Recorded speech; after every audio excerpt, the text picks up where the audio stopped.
All right. Testing, testing.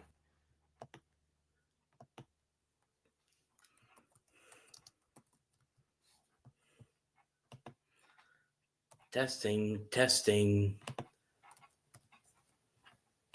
Can you guys hear me?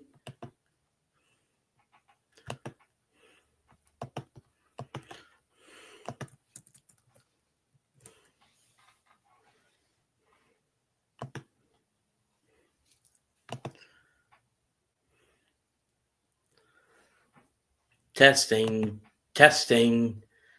Can you guys hear me?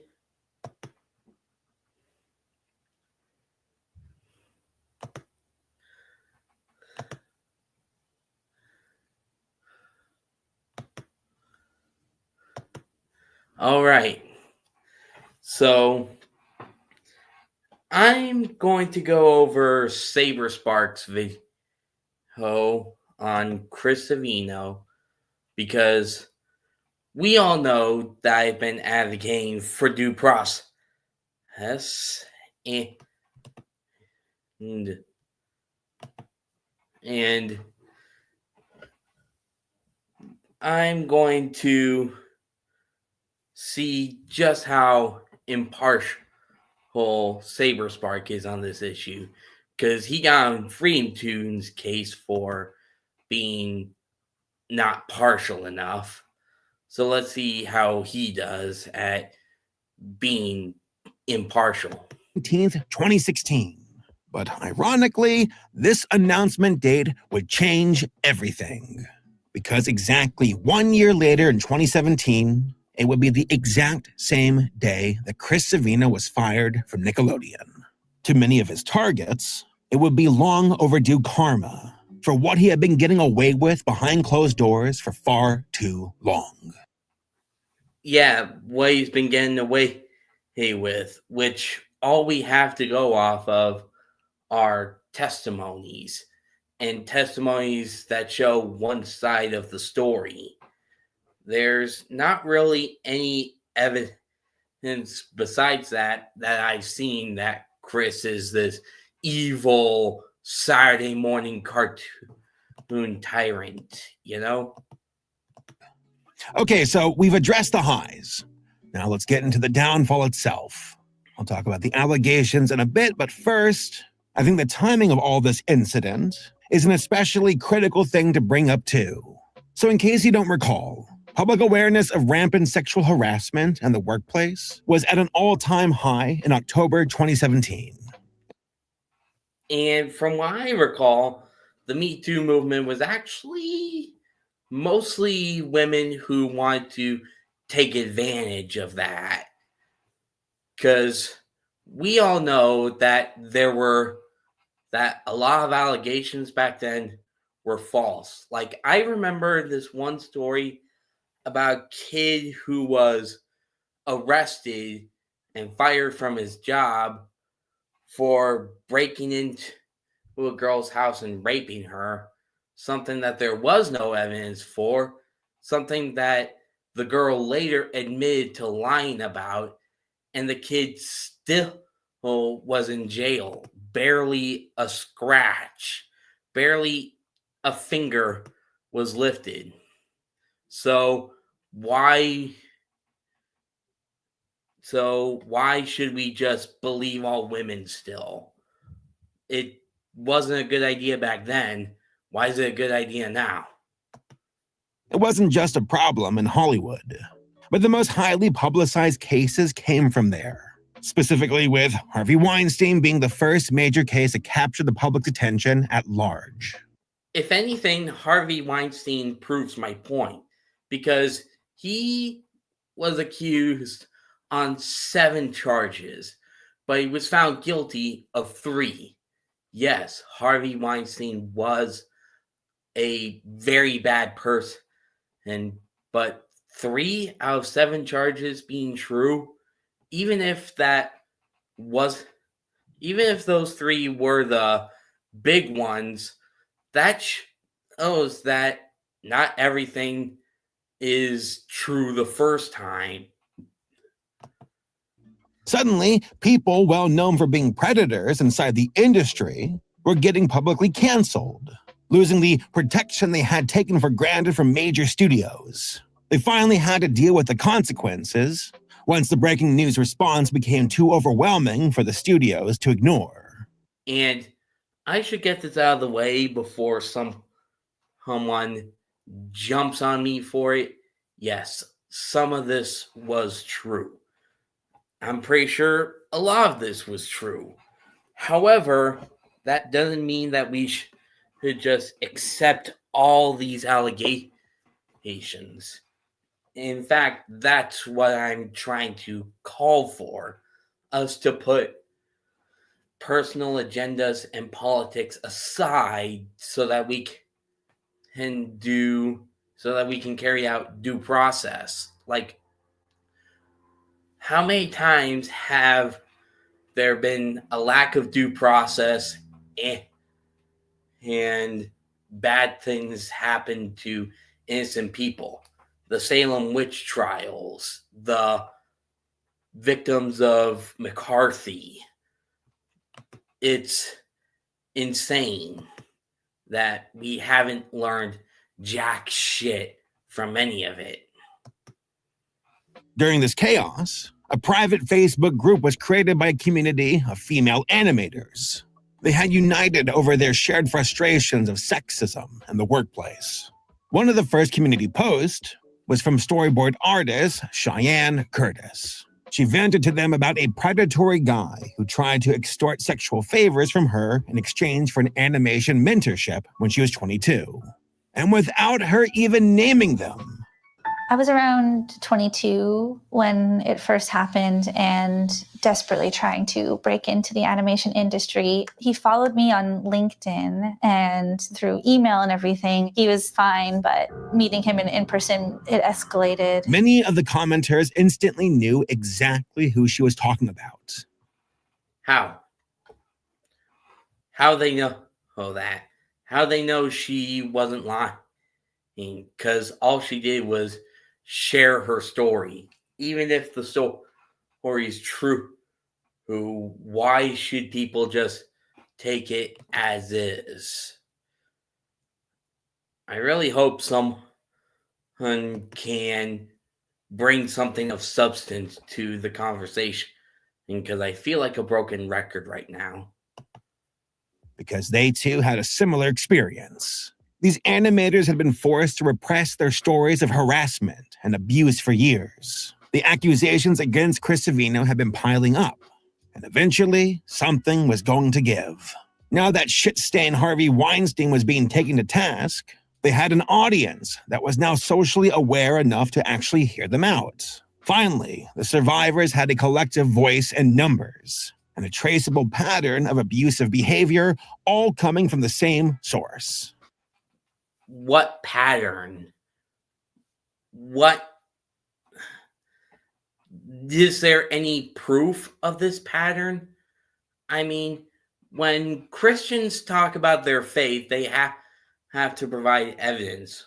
When a man is accused of a false allegation, why does he have to be the one to show evidence? Why can't everyone have that requirement? It's such a double standard and a biased one-sided narrative. On October 17th, 2017, the Chris Savino scandal broke as an exclusive headline for Cartoon Brew, with Chris being put on immediate leave of absence after a dozen employees had accused him of sexual harassment. This article spread like wildfire online. Some of the allegations involved came from artists all over the industry, but they all seemed to have a very similar experience with him. Who's to say that they didn't calculate that? There's not much evidence to suggest that they did, but there's not much evidence to suggest that they didn't outside of they be woman or something like that.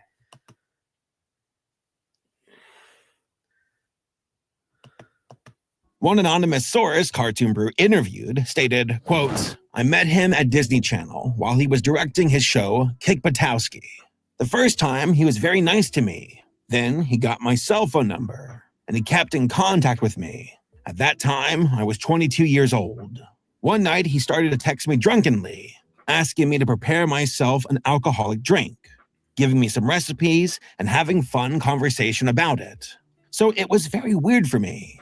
Then he sent me an alien emoji with the splash emoji and asked me for nude pictures.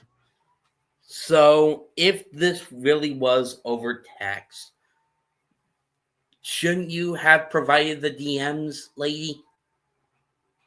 Like, even the accusers of Call Me Carson, even though their evidence was flimsy, give them credit. At least they had evidence. Another night, he sent me a picture of his and told me a dirty secret about how Then he started harassing me for years, telling me he had an open relationship with his wife. So I started to feel very uncomfortable. One day, I went back to Disney to visit one of my dearest friends. Chris saw me and shouted at me, asking why I hadn't told him I would be at the studio. He showed some jealousy about that situation. Then, years passed, and I visited Nickelodeon to join one of my friends for lunch. He learned I was in town and started asking me again by text why I never visit him. And being so... Okay, so let's just assume, hypothetically, that this is true. What's his side? What was going through his head? Was he just genuinely bad Saturday morning cartoon villain, or was he going through something?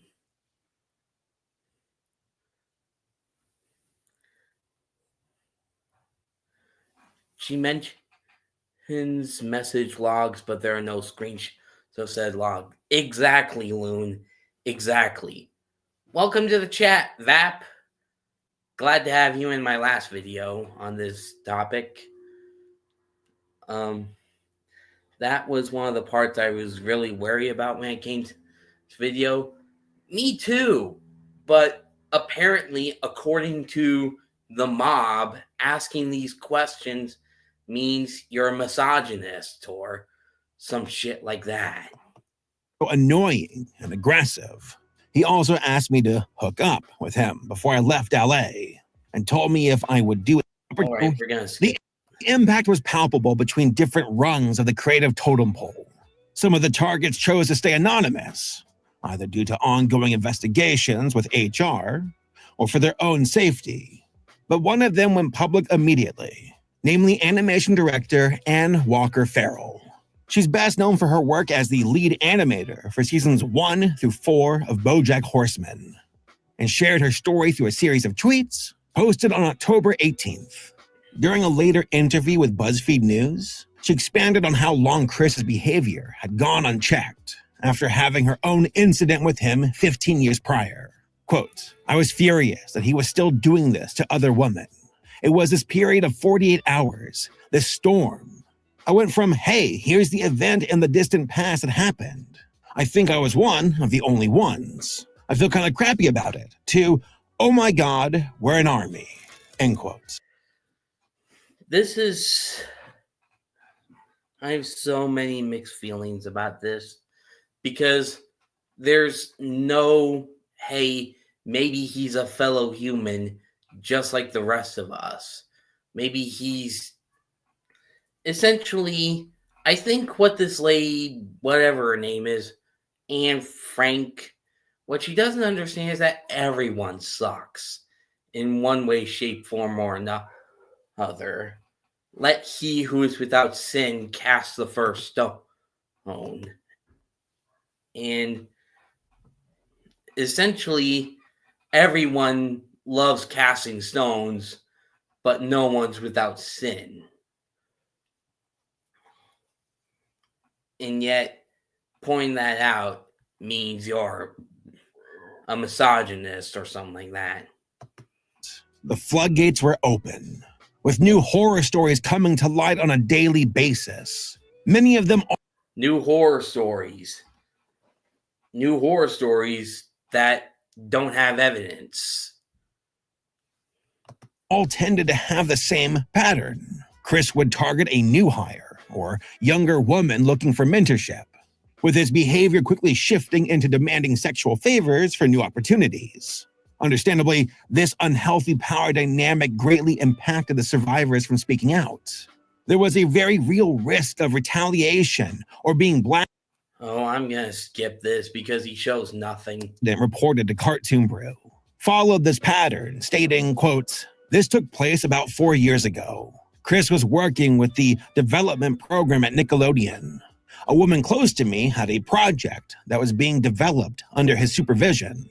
He got her personal contact information under the guise of helping her develop the project off hours. He presented himself as a mentor. He then proceeded to send her unwanted text messages that were Again with the text messages and no screenshots. I'm skipping this shit because it adds nothing. And no action was ever taken." End quote. Eventually, things reached a boiling point with the LA animation community, demanding action from the studio higher-ups. So while many of these allegations against Chris have been happening for well over a decade, the studio actually did something about it relatively quickly, due to the Weinstein effect. As a result of the backlash, Chris was officially fired from Nickelodeon on Thursday, October 19th, 2017. He was fired off of allegations. And also, what did they find during their investigation? This is what I asked about in the last 2 videos on the Chris Savino stuff. We have no idea what they found. Chris doesn't even have any idea. Cartoon Brew doesn't have any idea. Saberspark, unless you have evidence of what they found, who's to say that Chris wasn't wrongfully fired? Nick's parent company, Viacom, did exactly what you'd expect and put out a vague statement that had stock public relations response written all over it. As published in Variety, their statement reads, quote, "Chris Savino is no longer working with..." You know what? I'm just going to stop right there because it's official. I can't add anything of substance to this video. Does anyone have anything to add? Because if not, I'll just shut it down right now.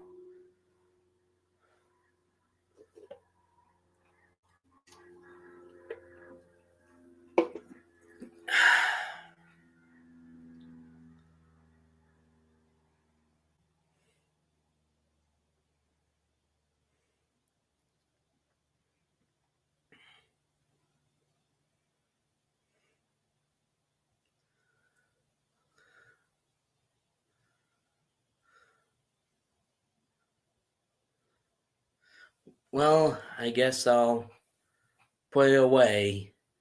I'll see you guys in the next video. Bye.